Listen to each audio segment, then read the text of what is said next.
Estamos poniendo la mañana en camino y tal cual lo habíamos anunciado, nos acompañan las periodistas, investigadoras, escritoras Patricia Madrid y Viviana Ruggiero, a propósito del libro del cual se está hablando mucho, apenas fue publicado, Sendik, la carrera del hijo pródigo. Hola Patricia, buen día, bienvenida. ¿Qué tal? Buen día, Alejandro, gracias por la invitación. Gracias por aceptarlo, al revés. Hola Viviana, buen día. Buen día a la audiencia, muchas gracias por invitarnos. Y bueno, arrancando esta mañana para charlar de este libro que nos tiene muy contentos. Nos dijiste escritora, yo te agradezco un montón, pero la verdad es que me siento una atrevida total. Está bien. Como le digo a mamá, porque mamá... Yo siento que hice bien y siento que haces bien vos también. Mira, mi mamá me agarra y me dice, bueno, ahora tengo una hija escritora, ¿no? Entonces se está sacando lustre con alguna de sus amigas. Le digo, mamá, no repitas esas cosas. Le digo, tú tenés una hija que es periodista, que en esta oportunidad está escribiendo. Escribió un libro. Claro, nada más, le digo. Les recuerdo a todos, la carrera del hijo pródigo. SEA Portones, 2 años de garantía y 3 controles remotos inviolables. Service los 365 días del año. SEA Portones, 2-601-2611. seaportones.com. Ustedes se conocen hace tiempo, ¿no? Sí. Bueno, relativamente tiempo porque son las dos muy jóvenes, vamos. Claro. Hicimos hace más de 10 años. Sí, hace más de 10 años, pues hicimos la carrera juntas. Claro. ¿Son egresadas de qué facultad? De la Universidad Católica. Y bueno, hicimos juntas parte de la carrera y terminamos haciendo además nuestra tesis y bueno, de ahí somos muy, muy, muy amigas. Así que bueno, sí. Y de hecho tienen un proyecto periodístico junto, ¿no? Vamos a informárselo. Sí, nunca habíamos trabajado juntas hasta que hace un año empezamos a compartir gran parte de nuestra vida, porque bueno, arrancamos con Así nos va, que es un programa periodístico en Radio Carve que está de 17 a 19 horas todos los días. Y bueno, también encaramos hace ya más de un año este proyecto de Sendik, la carrera del hijo pródigo. Así que de no trabajar juntas, porque claro, además éramos competencia, ella trabajaba en El Observador y yo en el diario El País, bueno, pasamos a compartir ¿Ya no lo hacen? Proyectos. ¿Ya no están en esos diarios? No. Yo dejé la redacción del diario en diciembre, me tomé un tiempo de descanso, además para escribir, para enfocarme más en el libro. Ya en febrero ya arrancamos con la preproducción del programa de lo que iba a ser Así nos va, que arrancamos en marzo, y ahora me incorporé al Observador nuevamente, pero voy una vez por semana para hacer un segmento que se llama Entrevista, que es en el área de la televisión digital del Observador, en el Observador TV. Así que estoy en ese sentido vinculada al diario. Bien. Yo estoy en Telenoche, soy la editora web de Telenoche, la página web. O sea, la del página web que informativo. Revisamos en Telenoche, vos sos la responsable de... Sí, hace ya en noviembre de 2015 me fui del país para ir para Telenoche. O sea que, bueno, ahora con esto del libro han bajado bastante la intensidad de horas de trabajo. El libro me imagino que llevó muchas. Sí, ¿no? muchas. Pero igual trabajan bastante, ¿no? Sí. Muchas De horas. hecho, bueno, fue bastante sacrificado por eso también, porque tuvimos que eliminar, digamos, nuestra vida por ahí social, reducir la vida familiar, porque los fines de semana se dedicaban exclusivamente al libro en el último año. ¿Y de qué modo? Por ejemplo, de cosas tan ingratas como desgrabar hasta... hacer entrevistas, reunirnos con gente. Y leer mucho papel, ¿no? Sí, exacto. Muchísimo. Porque ustedes solicitaron mucha Analizar. información. Sí, bueno, pero después que la, se solicita hay que leerla, hay que claro, estudiarla. la comparación, el chequeo, y también tuvimos una de las cosas que decíamos, ¿no? Nos requirió tiempo entender ANCAP, porque ANCAP es un ente muy grande con muchas subsidiarias y ninguna de las dos había cubierto la empresa pública. Habíamos tenido otras áreas de cobertura, Viviana en el País y yo en el Observador. Entonces, eso nos implicó el tener que dedicarle un tiempo bien importante a estudiar, a leer. Bueno, obviamente que teníamos que repasar todo el trabajo de lo que había sido la comisión investigadora, esa comisión investigadora que se hizo a nivel del Parlamento, integrado por los partidos, excepto por Unidad Popular. La Cámara de Senadores, ¿verdad? Claro, que había realizado un trabajo en el sentido de en tan corto tiempo habían hecho una acumulación de información importante, que había que obviamente trabajar, analizar, ver a ver si valía la pena, qué no valía la pena. Entonces, pero fueron decenas y decenas de taquigráficas, ¿no? Porque la verdad que se juntaron mucho. O sea que hubo de todo, la verdad. ¿Y cuál fue papeles el origen? nadamos. El génesis, el embrión. Che, ¿y si hacemos un libro?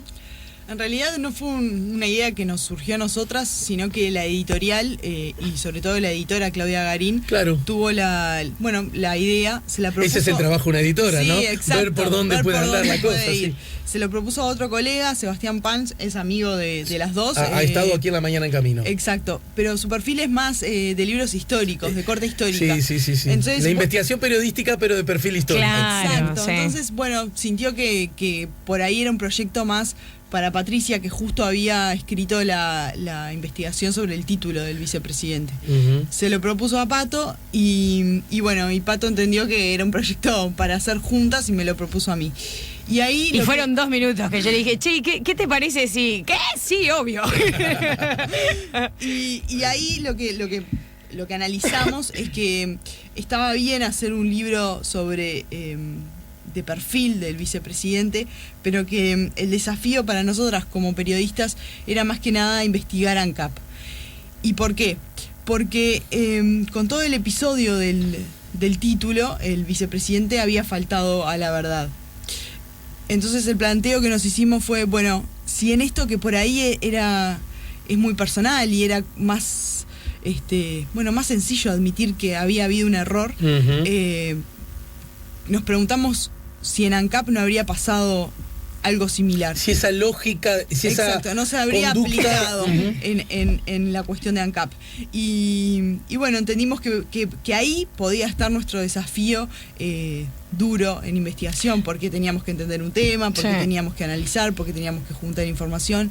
Entonces, dijimos, hagamos la historia del vicepresidente y pongámosle un ojo especial a su gestión en ANCAP. Y porque además, vos estás todos los días, Alejandro, aquí en la radio, vinculado con la información, sos un hombre informado, estás todo el tiempo leyendo los diarios, pero el uruguayo, digamos, que está por fuera, digamos, de los medios de comunicación, yo pienso en mis padres, en mi familia, que tienen otras tareas, no están leyendo todos los días los diarios, minuto a minuto, como nos pasa a nosotros. Entonces, con respecto al tema de ANCAP, nosotras aspirábamos a juntar muchas de esas fotografías que en el año, en los últimos 2 años habían ocurrido, porque se había investigado lo que había sido la gestión en ANCAP, y tratar de nuclearlo en un libro y poderle llevar al lector como una lectura por lo menos más redonda de lo que había pasado, ¿no? O tratar de entender por qué algunas cosas habían pasado, porque uno no sé, a nosotros nos pasaba, íbamos a alguna, reunión social por fuera del ámbito periodístico, y la gente se había quedado con esa idea de, sí, perdimos $800 millones y no entendía muy bien, porque habitualmente vos o escuchás una nota en radio, pero media rápida, los tiempos son a veces medios cortos, los noticieros, las notitas son muy cortas, entonces también eso dificultaba. Entonces nos parecía también que la población por ahí estaba interesante, a los lectores que les interesara el tener como una historia más acabada, y el nuclear, digamos, también esas fotografías que habían pasado, ¿no? Porque es cierto, algunas de las cosas que nosotros ponemos en el libro ya habían trascendido en algún medio, en uno o en otro. En la propia comisión investigadora, claro, insumo, ¿no? Pero ¿qué es lo que pasa? Nosotros los periodistas, que somos perros de casa, estamos todo el tiempo leyendo y el material que realizan los legisladores y demás, pero ¿qué ciudadano entra a la página web del Parlamento y se lee 50 taquigráficas para más o menos entender por dónde había ido la discusión? Sí, eso más allá de las novedades que tiene el libro, que sin duda lo tiene. Yo creo, como decía Patricia, que el poder contar la historia y que no sean solo episodios aislados también atraviesa todo el libro, ¿no? Porque también está el episodio del título, que durante el año pasado tuvo decenas de episodios y decenas de idas y vueltas. Entonces, cuando uno logra ver esa historia completa, puede sacar después, o puede hacerse una idea más acabada y sacar su conclusión, ¿no? Pero creo que el libro, una de las grandes fortalezas que tiene, justamente es esa, ¿no? Es contar una historia desde el principio hasta el día de hoy. A mí me parece interesante algunas de las cosas que dicen, chiquilinas, en este sentido. Porque por un lado, desde ya que por distintas razones, probablemente algunas de carácter psicológico, pero no lo digo desmereciendo al protagonista, digo porque todo también merece ser a veces visto con una fuerte impronta psicológica, o en algunos casos aparentemente más que en otros, ¿no? Ahí me pierdo. Pero convengamos que hay un comportamiento del vicepresidente que refleja ciertas peculiaridades que hace que desde la lógica estrictamente política sea un personaje altamente vulnerable con relación a otros. Es decir, muestra flancos más débiles que otros protagonistas políticos también, ¿no? Esta es la opinión que yo tengo al respecto de Raúl Sendic. Y en ese sentido figuran distintos acontecimientos que parecen formar parte de un mismo collar, pero que yo me permito tener una mirada crítica sobre eso, aprovechando que están ustedes que investigaron. Quiero decir, uno puede entender que hubo un notorio, ya no error político, faltar a la verdad en decir tengo un título que no tengo. Lo otro son anécdotas, pero esa es la esencia del asunto, ¿no? Y entiendo que desde la perspectiva de la credibilidad, algo sobre lo que ustedes insisten mucho como valor y sobre el que trabajan como objeto de estudio en el libro, es ese tipo de conductas o ese tipo de aseveraciones le hagan daño enorme a la figura política. Que no a la investidura, porque esto forma, me parece, parte de otra, que merece ser tenida en cuenta, pero es otra charla, creo yo. Ahora bien, sin embargo, creo, y esto es lo que les pregunto a ustedes, a los efectos de, con toda sinceridad, conocer la perspectiva de las autoras, ¿en qué medida, por la pregunta que hiciste, Viviana, en qué medida ese acontecimiento vinculado a un título, yo resulta que dije que tenía un título, pero en realidad no lo tengo, puede ser puesto en un plano de igualdad a una gestión frente a una empresa pública, que además, por definición, es una empresa que es gobernada por un colectivo, por un grupo. Es más, por un colectivo de incluso en donde participan actores que no son del partido de gobierno, ¿verdad? Lo que todo lo vuelve, se supone, en teoría, más transparente. ¿Por qué asociar, por qué unir una cosa con la otra? ¿Acaso forman parte del mismo tema, más allá de que tengan un mismo protagonista? Lo que pasa es que la credibilidad es una, ¿no? Entonces es como muy difícil decir, bueno, ok, en esto por ahí estoy diciendo toda la verdad y en esto no. Es como la credibilidad para nosotras entendemos que es una en materia política. Sí. Y sí se habían dado, y sí nos interesaba saber qué era lo que había, por ejemplo, pasado. Te lo pongo a través de este ejemplo, capaz que es claro. Vinculado con su campaña política. ¿Te acordás que cuando estábamos en plena campaña electoral en el año 2014, había salido un episodio bastante extraño que algunas personas le hicieron notar a través de las redes sociales, que era un eslogan que se compartía, un eslogan que había aparecido, en verdad, era el eslogan de la 711, que era el Uruguay que queremos, y esa misma frase, algunos se percataron que esa frase formaba parte de lo que había sido anteriormente una publicidad de ANCAP, ¿no? Un muchacho... La famosa y larga publicidad de ANCAP, ¿no? Exacto, que terminaba en el sol. Tenía varios mensajes que era... Uno cuando la escucha con el tiempo dice, bueno, claro, estos conceptos no tenían nada que ver con ANCAP. Pero era, el muchacho que termina con esa frase. El muchacho que termina frente a allí en el balcón del Teatro Solís, sí, con la torre ejecutiva de fondo, la banda sinfónica y diciendo el Uruguay que queremos. En ese momento, cuando hubo personas que notaron esa coincidencia, se le preguntó. Una de las personas que le preguntaron fueron los colegas de 180.com. El portal 180. Exacto, nosotros lo citamos allí. No, yo así sabiondo porque lo leí. Claro. Porque ustedes lo hicieron. Y él descarta eso y dice, no, de ninguna manera Pablo Álvarez ni la 10 tiene absolutamente nada que ver con nuestra campaña, el sector compromiso Frente Amplista Lista 711, no tenemos agencia de publicidad. Y agrega una cosa que también... tenía cierta lógica. Bueno, el Uruguay que queremos tampoco es una frase, ¿verdad? Ahí en el va. entendido que... Pongámosle. Pongámosle. La podemos usar, Era y una no pertenece a nadie. Pongámosle yo qué que era sé. una enorme casualidad. Ujú. ¿Ah? Bueno, lo cierto es que viste que la desconfianza que nos reina de los periodistas Sí, está es bien. también un parte de lo que Claro. nos mueve. Y intuíamos de que eso, digamos, que en ese momento también el vicepresidente había faltado a la verdad, y efectivamente fue así. Pablo Álvarez fue el creativo publicitario, no su agencia, él fue el creativo publicitario al frente de la campaña política de Compromiso Frente Amplista Sector 711.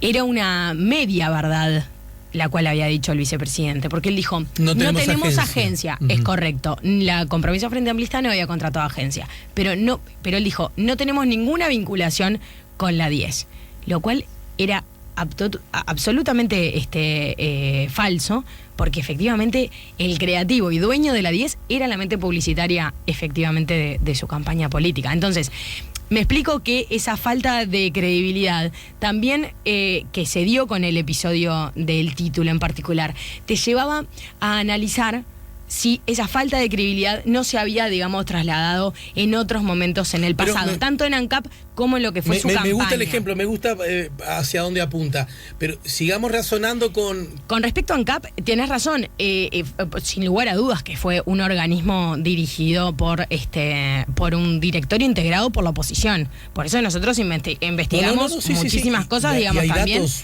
Claro. que en teoría, digamos, no dejan amablemente parados a algunos directores de la oposición, ¿verdad? Por lo Porque menos... muchas decisiones fueron tomadas como directorio, entonces, y el directorio estaba integrado por todos.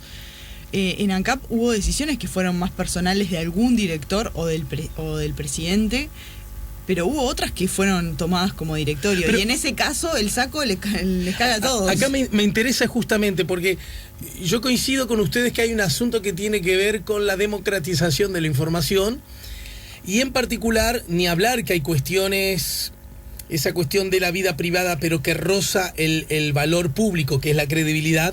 Que el ejemplo supremo es el caso del título, ¿no? Porque alguien podría decir, bueno, ¿y a mí cómo se intentó, para minimizar el hecho por parte de algunos integrantes del gobierno, después de todo, qué importancia tiene la gente? Yo creo que eso también no tiene importancia y la gente no elige por.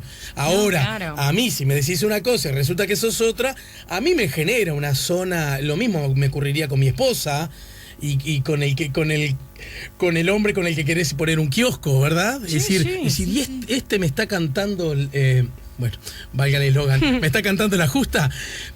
Luego de la pausa, de todas maneras, me gustaría que insistamos un poco más, porque naturalmente que luce como una mala noticia 800 millones de dólares de déficit. Ahora, desde la perspectiva de la investigación de ustedes, ¿de verdad que se las puede adjudicar semejante déficit? Primero, que todo el déficit sea inadmisible. Pienso que merece ser discutido eso, ¿no? Mirá, a lo mejor 800 millones no, pero estoy jugando. Pero 300 o 400 a lo mejor tiene una explicación sensata en aras de un proyecto de la empresa que podrá no ser compartida, pero en todo caso es legítima. Y después, en todo caso, como tal el peso, de verdad que uno puede decir la culpa de el responsable de este semejante agujero tiene nombre y apellido y es el del actual vicepresidente. Lo vemos luego de la pausa, Claro. ¿sí? Estamos poniendo la mañana en camino. Estamos conversando con las autoras de Sendic, la carrera del hijo pródigo. Ya volvemos con la mañana en camino.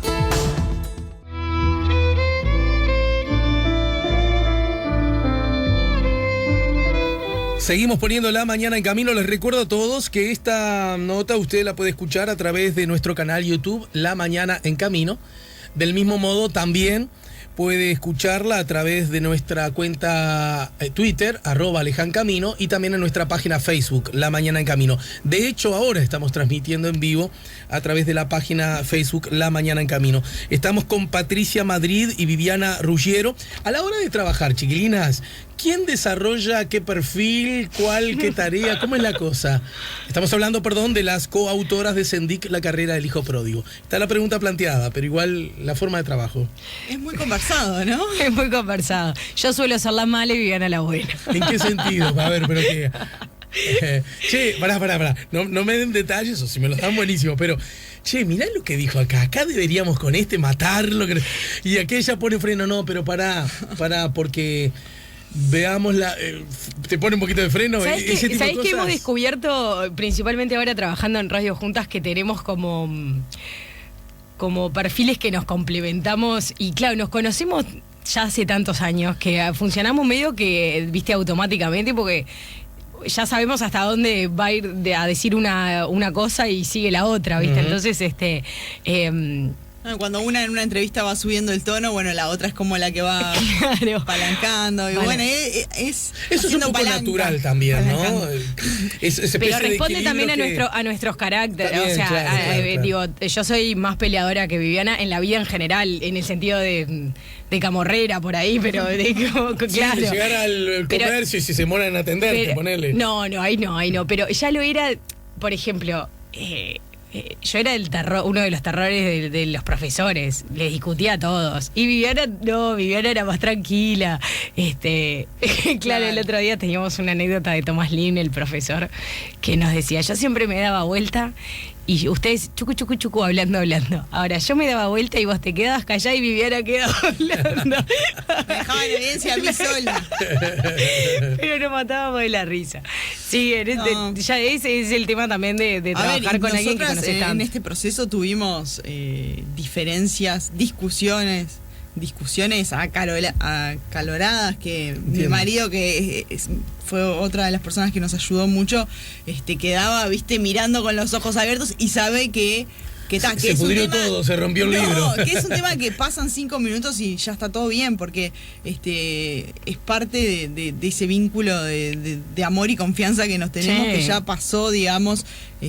Bueno, nada, nos hace que el proceso de trabajo sea y pueda tener esas instancias también de discusión y de intercambio fuerte, pero que no van más allá de eso. Claro. Y la redacción propiamente dicha, es decir, el escribir, bueno, sentarse ante el teclado y dale, el escribir. En la investigación, obviamente que nos dividimos, hicimos el trabajo, nos íbamos dividiendo igual nos íbamos consultando una a la otra continuamente, y para la escritura también como que nos dividimos, y después, obvio, íbamos repasando cada uno de los capítulos en conjunto, ¿no? Y todo lo que ahí fue un gran trabajo de edición en conjunto. ¿Y después con la editorial hubo un trabajo de reescritura o no? Nada, nada. No, pero no me lo refería. Sí, pero en el sentido más que nada profesional estilo. De la edición, ¿no? Pero no, más que nada de estilo, de alguna. Claro, sí, eso sí. Sí, en ese sentido, pero no a nivel periodístico. A nivel periodístico, por eso yo ayer decíamos también que lo que está en el libro es responsabilidad nuestra, porque realmente, o sea, la investigación la planteamos y la dirigimos nosotras, sí. O sea, y no tuvimos de la editorial una bajada de línea o algo que se le parezca durante todo el proceso. Sí, la verdad que eso hay que... nosotras que nunca habíamos trabajado con una editorial, porque es el primer libro que escribimos, y en ese sentido Claudia Garín, que fue la editora que siguió todo el proceso, Claudia nos llamaba cada 2 meses para decirnos, che, gurisas, ¿cómo van? ¿No? ¿Precisan algo? ¿Está todo bien? Sí, todo bien, Claudia, dale. Y así fue. Un tema de tiempo, ¿no? Claro. Vamos. Pero y a la fecha se habían comprometido, ¿era esta? La fecha, fecha en un principio era diciembre del año pasado. El problema es que lo que hablábamos hoy, ¿no? Con 2 trabajos. Hubiese quedado imposible. La tarjeta corporativa afuera. No. Nosotros la teníamos. No. Ese dato ya lo tenían. No, nosotros tenemos la tarjeta corporativa de todos los directores desde diciembre. Pasó que, digo, bueno, búsqueda lo obtuvo, digamos, pero hace lo obtuvo cuestión de como mérito propio de sus periodistas, o lo obtuvo porque alguien se lo pasó, o lo obtuvo porque, no sé.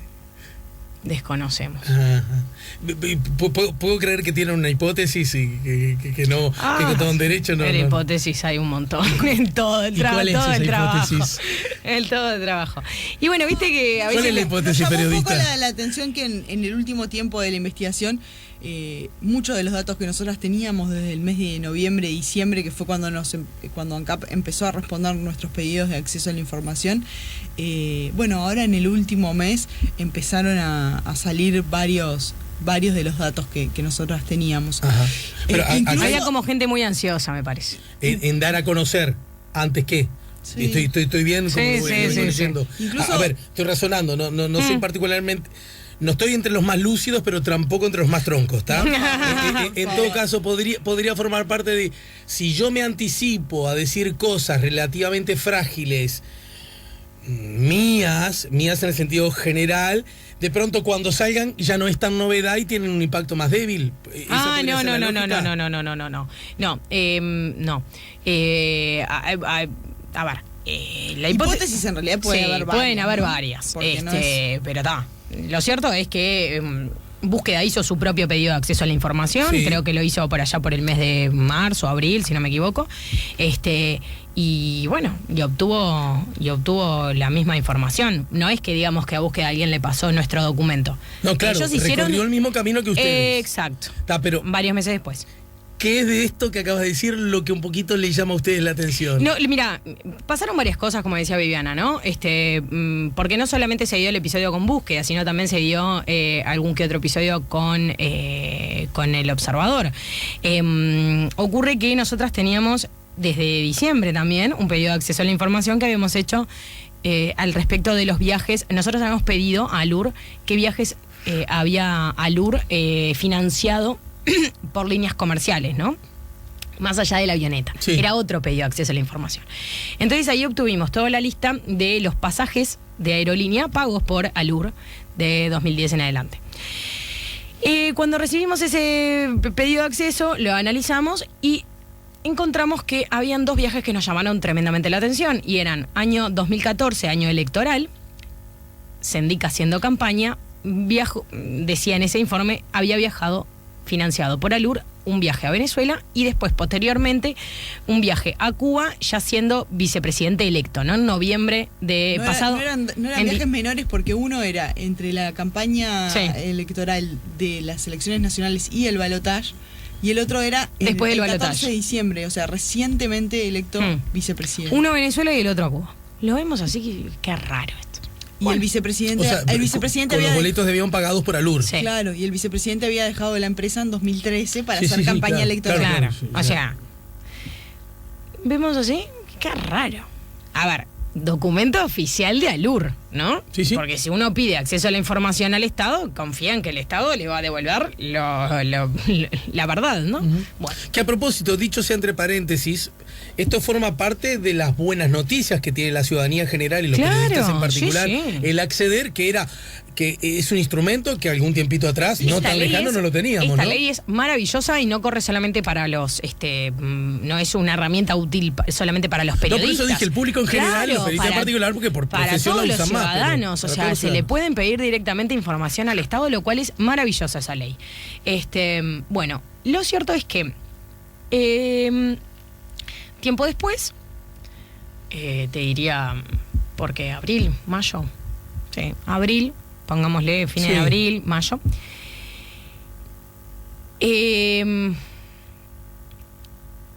Bueno, el diario El Observador se entera de que nosotras teníamos ese pedido de acceso a la información en el cual figuraban esos dos viajes. Una pregunta para Sí. que el público entienda y también yo. Cuando yo voy a solicitar un pedido de informes, no sé, o acceso a información sobre algo, ¿tengo la lista de otros que ya han pedido y sobre qué cosas han pedido? Algunos organismos sí, otros no. Por ejemplo, la Intendencia de Vos sabés, Montevideo... mirá, por acá estuvo recién Patricia y Viviana y No, preguntaron no. tal cosa. No. En la Intendencia de Montevideo, por ejemplo, que vos podés ver porque está todo colgado en la web, sí. Ok. O sea, ahí sí. Pero en otros organismos, por ejemplo, ANCAP, o sea, nosotros veníamos trabajando, Alejandra, hacía un año tranquilas. Digo, sin que nada pasara. Siendo muy cuidadosas, ¿no? Claro, Porque siendo tremendamente- estudiar cada uno de los pasos Claro. que dábamos. Y bueno, entonces el observador se entera de eso, Sí. un periodista del observador se entera y llama a las autoridades de LUR y dicen, hay un pedido de acceso a la información. Ellos no lo tenían. Hay un pedido de acceso a la información en el cual figuran dos viajes del vicepresidente siendo, ¿no? Le relata la sí. situación. A Venezuela y Cuba. Claro. Las autoridades de ALUR dicen, hubo un cambio. ¿Cómo? Bueno, verifican, digamos, la información y automáticamente nos llaman a nosotros y nos dicen, les vamos a mandar el informe de nuevo porque hay un error. cuando nos mandan este segundo informe, los viajes del vicepresidente, esos supuestos viajes, habían desaparecido de la lista. Nosotras agarramos, no, generó la duda, entonces dijimos, bueno, vamos a confirmar por otro lado si efectivamente en esa fecha el vicepresidente había tenido o no salidas del país. Verificamos con otras fuentes y efectivamente no había tenido salidas del país en ese momento. Entonces, por supuesto que nosotros esto lo relatamos en el libro, ¿no? Sí, claro, sí. El libro está contado. Entonces, ¿Es la famosa cáscara de banana? Exacto, ¿qué fue? ¿Una cáscara de banana para nosotras? Miren, están diciendo que el presidente salió, con lo que perdería credibilidad toda la investigación. Toda la investigación. Entonces, y esto es una hipótesis y entra dentro de la opinión, que es mi hipótesis y creo que la de Patricia también, que era una forma de desacreditar la información. Porque cuando vos tenés información oficial, ¿no?, que tiene una falsedad, porque en este caso había una falsedad, porque el vicepresidente no salió del país en esa fecha, bueno, te permite poner en duda todo el resto. Y bueno, mi hipótesis es que por ahí iba el sentido. De hecho, ya se ha como querido entreverar la madeja con esta situación, que por suerte nosotras pudimos chequearla y podemos decir con total seguridad que esa información que nos dio Alur en su primer momento es falsa. El vicepresidente no salió, perdóname, déjame terminar. El vicepresidente no salió del país. Sería buenísimo, estaría buenísimo. Traigo a tu marido para que todo sea igual que en casa, ¿tá?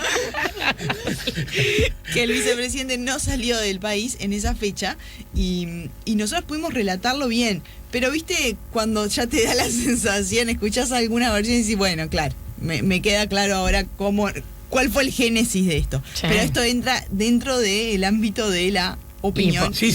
Mi opinión. Entiendo. Igual hay dos cosas que me hacen mucho ruido. Primero, de esto entonces se enteraron de casualidad porque el observador justo hizo ese otro pedido. No. Si no lo hubiera hecho, no venía a decirle perdón. Porque un periodista del Observador hace la consulta, porque a su vez le filtran el dato de que de que estaba este pedido, pero el punto es cómo al Observador le filtran el dato de que efectivamente tenía ese pedido. Entonces, la intención de que la información saliera también estaba por ese lado. Y automáticamente las autoridades de Alur, que no eran las mismas autoridades que nos habían mandado la información el año pasado. Entonces, a ver, si el objetivo era desacreditar la información, en base, digamos, poner en tela de juicio todo el libro, en base a eso, era información oficial. Ahora, ahí va eso. Dejen de ser ustedes pisando la cáscara de banana de buena fe, ¿verdad? ¿De qué modo ustedes podrían ser acusados de nada cuando en realidad yo estoy diciendo lo que el mismo protagonista me está diciendo? No, claro que no, pero era más fácil desacreditarlo. Porque al vos tener un error, que era claramente un error. La misma lógica que ustedes aplican con todo derecho para Sendik, digamos. Así como me miente el tema del título, anda a saber en qué otras cosas me miente, de alguna manera puntapié inicial de, no habrá otras cosas, el mismo criterio, así como este libro tiene esto falso, anda a saber cuántas otras cosas tiene falso. El punto es que para los periodistas, también el mayor valor que tenemos para con nuestros oyentes, televidentes, lectores, es la credibilidad. Sí. Entonces, si yo trabajo un año y todavía me inducen, digamos, a error desde el Estado, por más de que yo te vaya a decir, mirá, el Estado, a través de la información que me proporcionó, me hizo cometer este error, ¿no? Porque yo me guío, digamos, por la información que me dicen oficial. Pero después siempre te va a cagar la duda de decir, bueno, sí, pero ¿y el resto?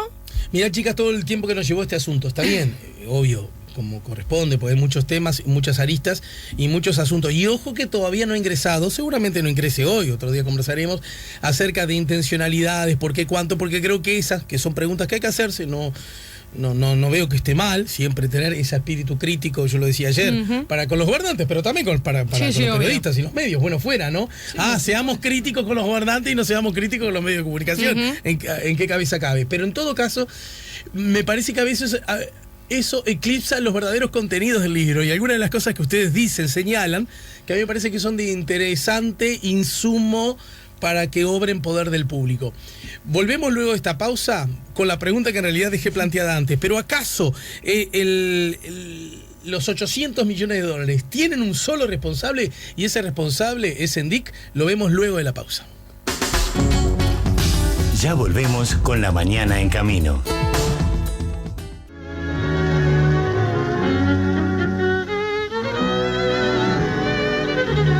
Estamos poniendo la mañana en camino y estamos en el último tramo con Patricia Madrid y Viviana Ruggiero.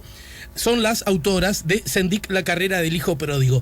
Pero muchachas, de verdad, 800 millones de dólares, una mala noticia en cuanto a un déficit, a tal punto que se ha transformado en un problema para el gobierno en sí mismo, porque este déficit ha colaborado fuertemente en el déficit fiscal, que es un problema que el gobierno tiene como tal, al punto tal que ha hecho un ajuste fiscal en el marco de no querer perder algo que también, por mérito propio, este gobierno ha logrado, que es el grado inversor, que es algo importante. En fin, es un asunto grande, que incluso merece miradas críticas desde la oposición, naturalmente, pero también de propias voces del gobierno.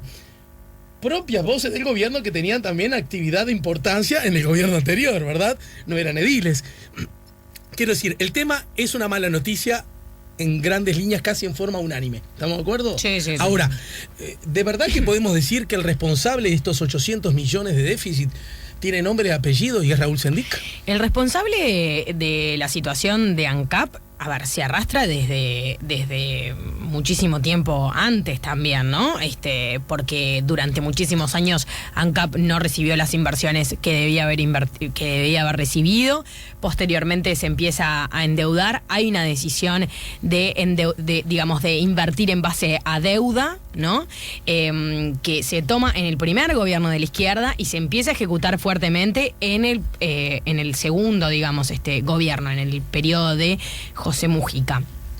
Hay una decisión de visión país que parte como primer responsable, porque fue donde se ejecutó desde el presidente entonces, José Mujica, para abajo. Hay decisiones que claramente le corresponden, a Sendik porque fue sin lugar a dudas la persona que manejó el ente. Él mismo dice, lo escuchaba el otro día, no me acuerdo si fue con M24 o con Blanca Rodríguez, en el 10. La verdad que dio esas dos últimas. Que decía, que él decía, yo no tendría que haber dejado o permitido que yo tendría que haber pedido la capitalización antes y no hacer todo en base a deuda, ¿no? De esa deuda que nos beneficiaba con la compra de petróleo a Venezuela. Hay una realidad, y ANCAP también lo muestra, y ANCAP también fue muestra de ello, que fue las dos visiones económicas que tuvo el país durante el gobierno pasado. Una visión económica que partía de la OPP, con el mujiquismo, organismo encargado los de las... Claro, equipos económicos paralelos, ¿no? Claro, exacto, a cargo de las empresas públicas, y una visión astorista manejando economía. Incluso, nosotras hacemos ahí el raconto de lo que pasó con todo ese intercambio que hubo público entre Mujica y Astori, que manifestó Astori que en un momento durante el gobierno de él, en un consejo de ministros, va y le dice, esto se nos está yendo de las manos. Pero bueno, a ver, lo que pasa es que nosotros tenemos hoy en día la situación más expuesta de ANCAP, pero también sería valioso saber qué es lo que pasa con los números de Antel. ¿Qué es lo que pasa con los números de UTE? O sea, bueno, UTE es la que ha dado, claro, administrativamente. Pero yo creo que a los uruguayos en general, a la población, nos falta, información, nos falta saber qué es lo que pasó. Yo quisiera ver si en el momento, en que se empiece, a hacer un trabajo más exhaustivo sobre qué fue lo que ocurrió en Antel, que fue la otra empresa pública que se invirtieron miles de millones de dólares, cómo está hoy, ¿no? O cómo va a estar en el futuro. Está tan prístino lo que estás diciendo que incluso podría darle razón a la lógica, llamémosle, del entorno Sendik, que dicen que esto entonces es algo personal contra él en base a la proyección política que tiene o al menos tuvo. Quiero decir, ¿y por qué entonces ANCAP y no Antel, por ejemplo? ¿Se entiende la pregunta? Es que ANCAP perdió 800 millones de dólares. Hubo que capitalizarla con 622 más un préstamo de... Sí. Antel no. Antel entonces no habría razón para meternos tanto con Antel. Claro, no, pero el punto es que Antel siempre aportó a rentas generales, yo no recuerdo ahora exacto la cifra y no quiero decir una cifra que no es, pero aportó una cantidad abultada de dinero que dejó de aportarla durante el gobierno de Mujica en algunos cuantos años. Sí, sí. Entonces, ahí hay un cambio. El punto es que no todos los uruguayos tuvimos que salir a poner 800 Entendido. millones. Claro, y Carolina Cosén no es la vicepresidenta del país. Ajá. El vicepresidente es Raúl Sendín. Pero acá hay otro tema buenísimo, gracias, porque este elemento que vos vuelcas, Patricia, tiene que ver con que ninguna de estos, empecé diciendo que hay altísimos flancos muy débiles del hoy vicepresidente, pero ninguno en su condición de vicepresidente de la República, ¿verdad? Todos tienen que ver Sí, con su ¿cómo que condición. no? A ver, ayúdame. El del título, sí. No, pero el de título. No, el título ocurre él siendo vicepresidente de la República. Ajá. Bueno, sí, es cierto. Porque bien. Está bien. Él, cuando yo mantengo esa conversación con él en la cual él admite Está no bien. tener la No. licenciatura, es de febrero de 2016. Está bien. La precisión, y no es por sacar la pata del lazo, que no me interesa. No, es decir, que no fue algo que nació en su condición de vicepresidente de la República, sino que venía de décadas. ¿Se entiende lo que digo? Ah, sí, no sí, es sí, en en ese su sentido, gestión como vicepresidente de la República que hizo tal o cual cosa. El uso de la tarjeta corporativa, por ejemplo, se No, entiende eso viene de su pasado, sí. el déficit. De Venía algo anterior eso sí. que en todo caso no lo frenó siendo vicepresidente de la República hasta ese contacto telefónico que tuvo contigo, que arrojó todo aquello hasta que finalmente se dejó usar el título y admitió el otro día que fue un error, ¿no? Haber permitido que se usara el leak para él. Claro. Él dice eso, el error acá fue haber mentido. Sí, claro, no. Claro, porque dice, el error fue no haber haber permitido que se me pusiera el link. No, pero no es que alguien vino Sí, y un puso día el link. graciosamente se levantó y le puso en la página web. Claro, no se lo puso a nadie. Él mismo, señalaba en cada una de las entrevistas que era licenciado. Yo, por las dudas, porque a veces uno quiere entender lo que tiene ganas de entender, por las dudas quiero decir que más allá de eso, que yo creo que fue muy grave, igual o más grave aún fue la declaración del plenario del Frente Amplio poco tiempo después, en un sábado que ustedes la transcriben, ¿verdad? En el libro, dando cuenta de que este era un ataque a las instituciones y no sé cuántas cosas más que creo que no favorecen la buena discusión de carácter político, la de buena calidad, ¿tá? Que quede claro lo que yo pienso con relación a ese tema. Déjame decirte una puntualización más, porque hablamos de 800 millones de dólares de pérdida en ANCAP y a su vez hablamos de pequeños montos de dinero. Por ejemplo, fue muy sonada la fiesta de la planta desulfurizadora en la que se gastaron 360.000 dólares. Vos me decís, para una fiesta, sí, bueno, es mucho, ¿no? Esa cifra. Por más que hayan 1.200 invitados y que haya sido una fiesta, Sí. un Algunos brindis. hablan de una inauguración, Exacto, ¿verdad? de una inauguración, de un encuentro binacional porque había dos presidentes. Un brindis. En fin, Fue lo último que dijo el otro día. más allá de eso, ¿no? Tenemos los 5.000 dólares de la radio de Quebracho. Bueno, claramente estamos hablando de cifras y de lo que conocemos. Hay inversiones, hay obras que se hicieron que empezaron costando un monto y terminaron costando 5 veces más. Obras que no tuvieron, que no tienen un plan, ¿no? De rentabilidad para, bueno, en tantos años descontar esa inversión. Sin duda ahí también hay cifras que van sumando, ¿no? Pero cuando vos te preguntás, vos decís, pero 800 millones, ¿cómo llegamos a esto, no? Porque yo sumo y me falta dinero para llegar a ese déficit.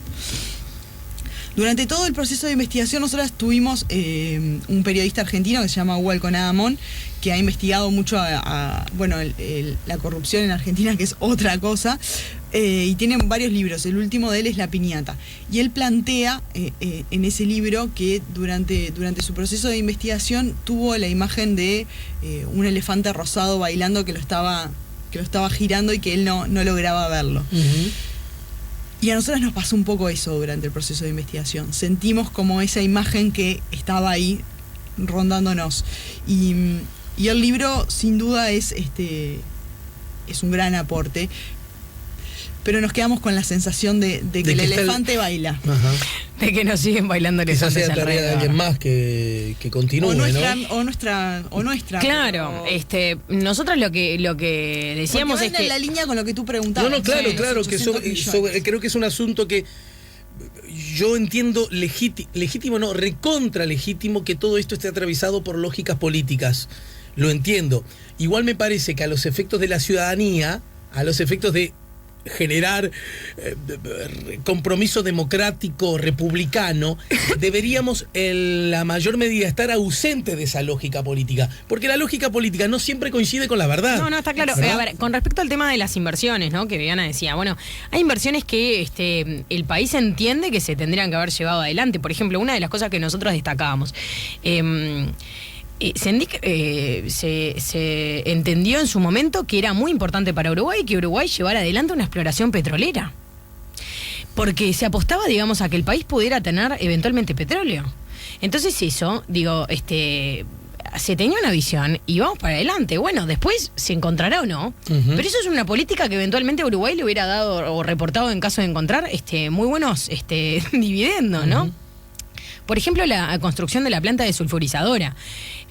Uruguay estaba precisando medioambientalmente por la utilización, digamos, de los autos también, ¿no? Que le sacara, digamos, el azufre a las gasolinas. ¿Era necesaria como país? O sea, ¿era necesario para Uruguay tener una planta desulfurizadora? Bueno, desde el punto de vista medioambiental se entiende que sí, que era necesario, digamos, que Uruguay la tuviera. El punto es que también durante el periodo se hicieron inversiones que resultan tremendamente cuestionables, como por ejemplo una planta de cal en la cual se gastan 148 millones de dólares que se hace para un solo cliente. ¿Y qué es lo que pasa si ese solo cliente, digamos, se retoba y dice no va más, pero no le compra más a Uruguay? Está perfecto. ¿Qué hacemos? La pregunta es de tal peso que cae por su peso, ¿verdad? Es lógica. La pregunta que yo hago, pero a los efectos de ganar todos, creo que también tiene peso, y es, pero esta es una decisión que toma el flaco Sendik, ¿entendés lo que te quiero decir? No lo discuten, che, muchachos, deberíamos ser, no hay alguien que dice, no, porque para un solo cliente no. Es decir, ¿cuál fue la lógica de esas discusiones? ¿Cómo se llevó? ¿Cómo se procesó? ¿Por qué es que entonces, porque entonces era una monarquía, no era la conducción de esa empresa? ¿Alcanzaba que Sendik dijera que hay que hacer una planta y hacemos la planta para un solo cliente? ¿Se entiende qué es lo que Sí, se entiende yo? clarísimo. Creo que ese costado, de verdad, lo vivo como, ya no como comunicador, como ciudadano, siento que ese costado todavía lo tenemos flaco a los efectos de insumo informativo de la ciudadanía. Ese, nada más. Nosotros lo ponemos en el libro, hay varias decisiones que se tomaron en forma distintas todas.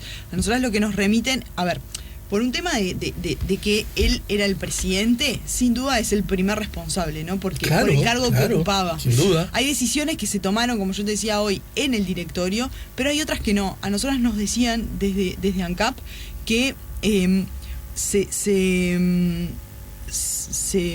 usó mucho la aprobación directa y que llegaba después para verificar, digamos, en el directorio, pero que cuando llegaba al directorio la decisión ya estaba tomada. Claro, la rueda ya estaba girando. Exacto. Una de esas, por ejemplo, fue la operación Transfigura, que es una operación que es muy importante, porque ahí ANCAP no pierde, pero hay un intermediario, un broker de petróleo, son realmente empresas muy poderosas, y es toda una operación que en definitiva llega al directorio con una decisión ya tomada, la operación ya estaba corriendo. Entonces, vos decís, bueno, ¿son todas decisiones de Sendik? No, sin duda que no. Pero sí él era la cabeza y él era el primer responsable de todo lo que ocurría. Y él era el que tenía la persona que tenía línea directa con Mujica, ¿no? Eso también es la verdad. Digo, sí, claro. El directorio no se iba a reunir con el presidente de la República. El que se iba a reunir era él. Entonces, las decisiones en cuanto a inversiones, las pesadas, la visión país y el desarrollo para adelante, también partía de una lógica más del punto de vista del Poder Ejecutivo. Bueno, ese es el discurso de Sendik. Miren que yo lo que hice fue iniciado por Vázquez y continuado por Mujica también, dice, ¿no? A los efectos de hacia dónde iba la empresa, ¿no? Sí, que por en todo eso. caso también tiene que obrar en poder del público. Antes de despedirla, porque ya estamos pasados de hora, quiero que hablemos brevemente de dos de los tantos capítulos que tienen. Uno, el misterio del empresario paraguayo. Ustedes, desde la perspectiva de insumo informativo, creo que traen arriba de la mesa una novedad. Yo no lo había escuchado antes, ¿no? No. Acerca de un aporte financiero a la campaña política con algunas peculiaridades que por lo menos llaman la atención. Yo ayer insistía en que algo me dijeran y creo que sin querer me lo terminaron respondiendo. Que lucen como irregularidad, incluso desde la perspectiva legal. Lucen. Ustedes insistían, nosotros no somos jueces, sí, ya eso se sabe, pero por lo menos lucen como extraños. Me gustaría que lo resumieran ese asunto, ¿verdad? El principal aportante para la campaña del sector 711, Compromiso Frente Amplista, que fue el sector, es el sector del vicepresidente, para la campaña nacional del año 2014 fue un empresario paraguayo que creó una sociedad anónima aquí en Uruguay, para la cual puso una testaferro que figurara por él, a la cual le pagaba una comisión pequeña cada X cantidad de meses. Y entonces de esa forma transfería el dinero desde sus negocios en Paraguay a Uruguay. Esa empresa. A esa empresa, a esa sociedad anónima, Celger S.A., que es la que se termina declarando. Celger S.A. es la que figura en la Corte Electoral por parte de Compromiso Frente Amplista. Todos los partidos. Que luce como una empresa, por ende, uruguaya. Luce como una empresa uruguaya, pero en verdad lo que tiene es una testaferro. No es una empresa, no se imaginen una empresa que uno va a tal dirección, porque nosotras fuimos a la dirección que registraron y la dirección no existe. Allí en el barrio Punta Gorda, el número de puerta no existe, no hay un inmueble a la vista y uno no es que viene como, no sé, ¿no? Va y dice, hola, sí, ¿qué tal, Manzanares? No, quiero hablar con el dueño. Página web, redes sociales, ¿no? Como cualquier empresa que quiere... mostrarse. Sí, mostrarse, no. No es el caso. No es el caso. Una sociedad anónima que, bueno, creada por este paraguayo aquí, con esta testaferro al frente, este empresario paraguayo dedicado al plástico, utiliza Uruguay como puerto logístico, le importa mercadería tanto de Sudáfrica como de Estados Unidos, la ingresa, digamos, al continente a través de Uruguay, y Uruguay es lugar de tránsito para mandar esta materia prima a él hacia Paraguay. Es su puerto logístico y él se beneficia de de algunas de las en materia tributaria por los beneficios que da el Mercosur, porque en Paraguay la mercadería figura como importada desde Uruguay y no desde otro país. Entendido. ¿No? Entonces eso es por las cuestiones tributarias del Mercosur. Y lo cierto ¿Y por es qué que ese empresario paraguayo tendría interés? Algo... Permitime que aclare esto. Lo que ocurre es que el sector Compromiso Frente Amplista, el sector del vicepresidente, declara ante la Corte Electoral que esta sociedad anónima, Celger S.A., realiza un aporte de $37.000. Y cuando nosotras, después de mucho insistir y damos con el paraguayo, nos dice que él realiza... Faltan 30.000, ¿no? Exacto, que él hace un aporte que él hizo un aporte de 67.000, es decir, hay $30.000 que no fueron declarados por el sector. Bien. Luce como dos irregularidades en una, ¿no? Porque por un lado, bueno, aparentemente aportó más de lo que fue declarado, ¿no? Técnicamente, ¿qué es lo que ocurre? En Uruguay tenemos una ley que fue votada en el año 2009 de la ley de los partidos políticos. Allí se establece, con respecto a los financiamientos... Pero es mejor que lo que había también, ¿no? Ahí va. ¿Podemos coincidir en eso como periodistas, ciudadanos? No tanto.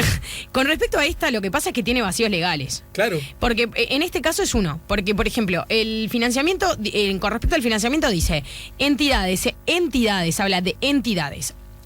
O fundaciones extranjeras no podrán realizar aportes ni a los sectores ni a los partidos políticos en Uruguay para sus campañas. ¿Qué es lo que pasa? En este caso estamos hablando de un empresario, digamos, o sea, que utiliza, digamos, técnicamente una sociedad anónima registrada aquí en Uruguay.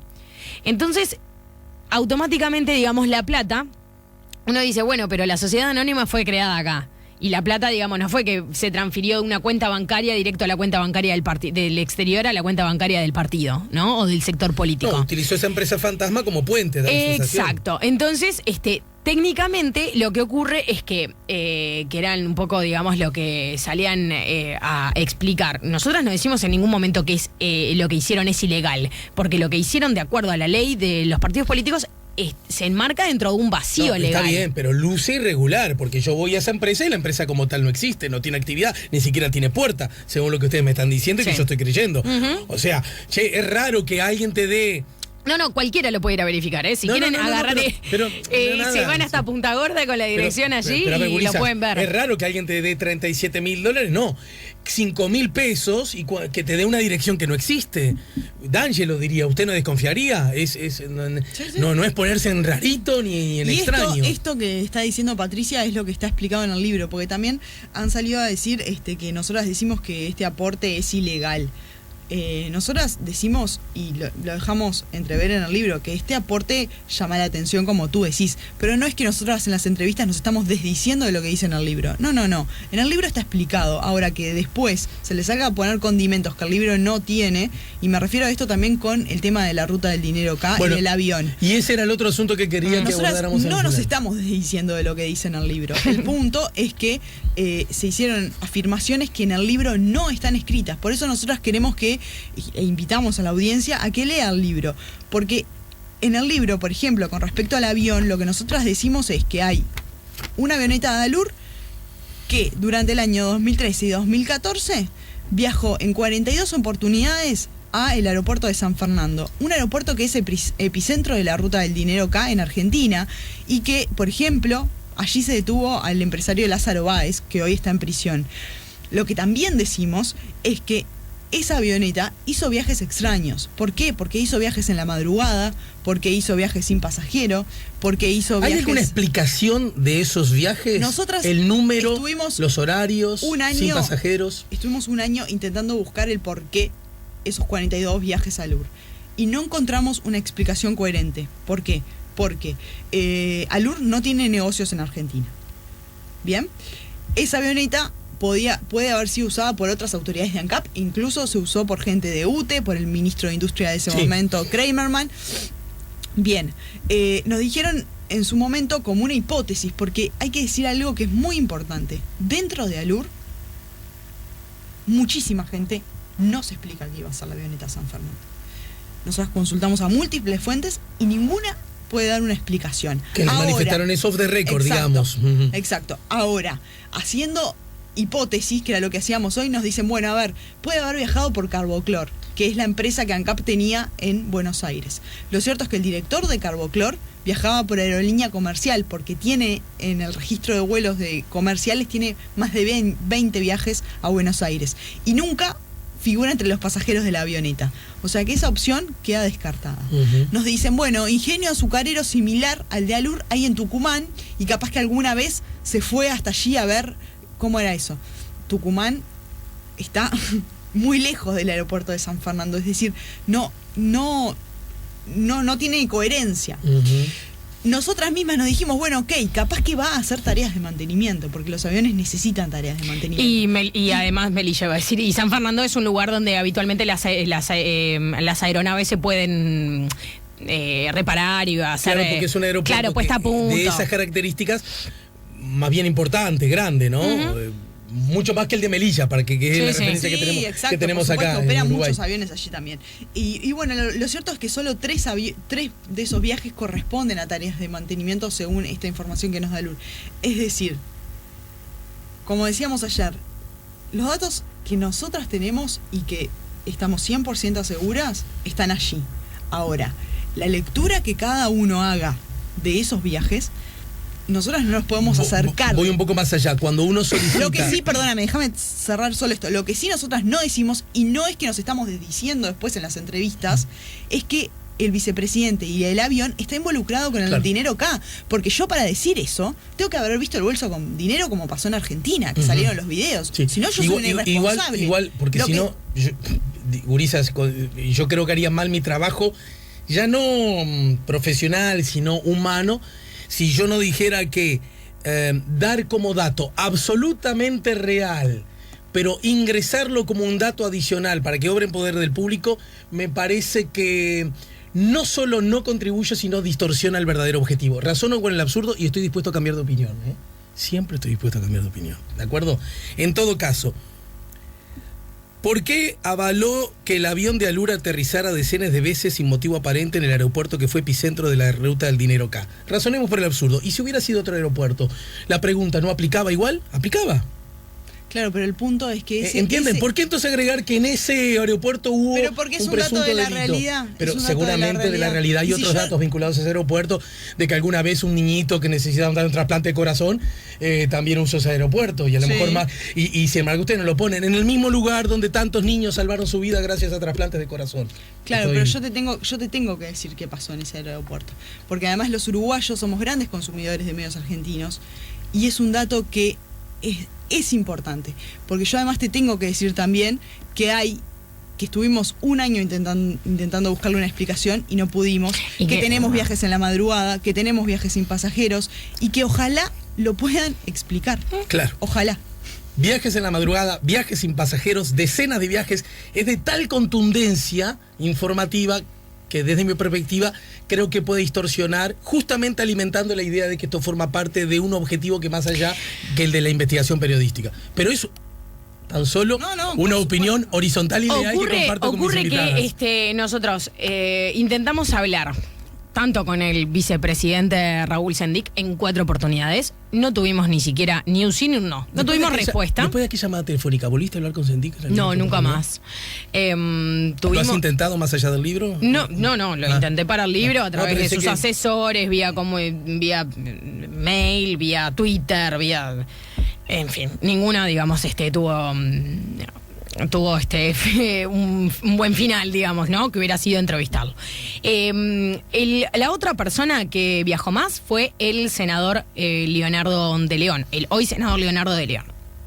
Tampoco nos quiso brindar explicaciones. Bueno, recordemos al público, expresidente de ALUR, ¿verdad? Sí. Sí, claro, el expresidente de ALUR, que fue además uno de los que más viajó en la avioneta. Y como decía Viviana, nosotras no nos podemos hacer cargo de las especulaciones que tanto tú como cualquiera de otro de los oyentes, haga. Pero para nosotros... capaz que tenemos nuestra opinión y no está vertida en el libro tampoco. Sí, yo tengo la convicción que la tienen. Pero nosotras entendemos que sí, que la información es de contexto y al lector le sirve. Siempre le sirve al lector la información. Y poníamos un ejemplo... que viene nada que ver por otro lado, ¿no? Es como cuando los periodistas tenemos que hacer una nota vinculada con la campaña y esta lucha antitabaco que encaró Uruguay en el año 2005, que permitió, a partir del periodo 2005, llevada adelante por Tabaré Vázquez, que permitió a miles de uruguayos dejar de fumar y no poner que Tabaré Vázquez es oncólogo. Porque ese dato de la realidad explica también. O sea, ese dato de la realidad contribuye al lector. Ese dato de la realidad contribuye a hacerse una idea de esa política en particular. Es información. Es información. Siempre la información sirve y al lector lo enriquece. Así que a nosotras nos parecía así importante incluirlo. Nosotras no lo vinculamos, no podemos afirmarlo porque además no tenemos pruebas. Este libro ya está en su segunda edición, ¿verdad, chiquilina? Sí, así está es. en su segunda edición. Bien, y andás a ver si... una semana en librerías y bueno, por suerte ya está en la segunda edición en la calle. Bien, les agradezco mucho la visita, les agradezco mucho el aporte, el trabajo, porque soy de los que cree que más siempre ayuda y mejora, ¿verdad? Y ojalá que sí, ojalá desde ese lugar hay que tomarlo y lo celebro. Ojalá que cada vez más los periodistas, tengamos y apostemos a hacer trabajos de investigación, a corto o a largo plazo, digamos, siempre es enriquecedor que los periodistas también tengamos esta oportunidad de investigar, de ejercer el oficio en este sentido, ¿no? Así que, y como decíamos con Viviana, quedan no muchas, pero alguna que otra pregunta para contestar en el libro está pendiente. Ajá. Y ¿Habrá una segunda parte? No, y los hombres, digamos, nosotros entendemos que los hombres que ejercen la función pública y están en el poder deben contestar, deben dar respuestas, deben rendir cuentas de sus actos. Entonces, tal vez en esta oportunidad para nosotras no fue, porque a quienes quisimos entrevistar no nos consiguieron una entrevista, pero tal vez puede ser a otro colega. Uh-huh. Y además esto puede oficiar como insumo para el Estado, para el Poder Judicial, si entiende pertinente algún tipo de investigación, ¿no? De hecho, ha habido un ejemplo muy reciente con el libro Urruzola, donde la Fiscalía entendió que por lo menos debía estudiar esa posibilidad, ¿no? Sí, no es nuestra tarea llevarlo a la justicia, ¿no? No dije eso. Claro, por las dudas, pero digo, si el fiscal entiende... No, pero me parece porque no hay que darle mucha vuelta al asunto. Sí, está acá arriba de la mesa y si alguien entiende lo puede usar. Sí, del por mismo supuesto. modo que se ha usado en otro caso, ¿no? Por supuesto, sin duda. Bueno, Patricia Madrid, muchas gracias. Viviana Ruggero, muchas gracias. Muchísimas gracias a ti por el espacio y el tiempo. Sí, muchísimas gracias. Bastante, sí. Pila. SEA Portones, 2 años de garantía y 3 controles remotos inviolables. Service los 365 días del año. SEA Portones, 2 601-2611. seaportones.com.